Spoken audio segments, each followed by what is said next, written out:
What are you hoping to see this year, Stephen? Have you got an idea of a cool kind of property that you're hoping will come out of the woodwork and be an entry this year? Yeah, I am really. Things have been moving at a pace over the last few years, but I always get the sense with developers they're holding back.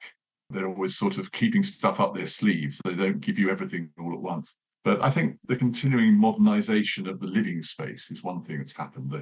The way that the house feels, there's a much greater use of flow. So all the rooms, there's less doors and more spaces that link together.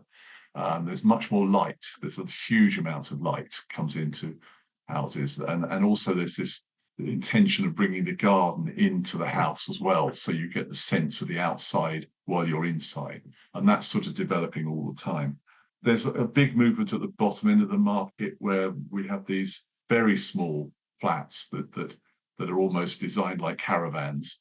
They're 34 square meters, and then what they get into it is quite extraordinary. And for sort of slightly inner city use, first time buyers to an extent, but they're very exciting, and the tech they're using is actually amazing, and the use of space is superb. And the other thing that I think is really changing is two things: it's tech and again the eco stuff.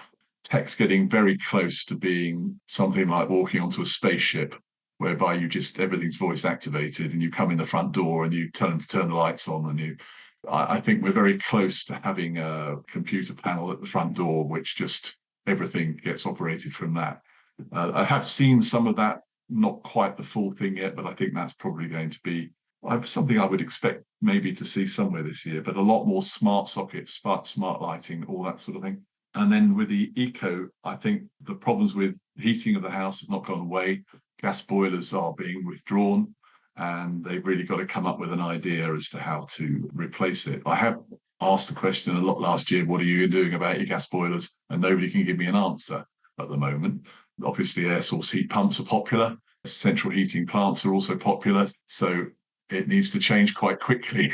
I'm not quite sure when it's going to change. So I'm interested in that. There's probably more movement on the eco side as well, with PV panels on roofs creating electricity, some wind as well. And there's an awful lot of stuff going on with battery packs in garages so that the electricity can be stored that's being generated. So it's getting fairly space age, I think, which is I find quite exciting. But I think we'll see most of that this year. There's more news, interviews and analysis in the Evening Standard newspaper and at standard.co.uk. Thanks for listening. We're back tomorrow afternoon at 4 o'clock.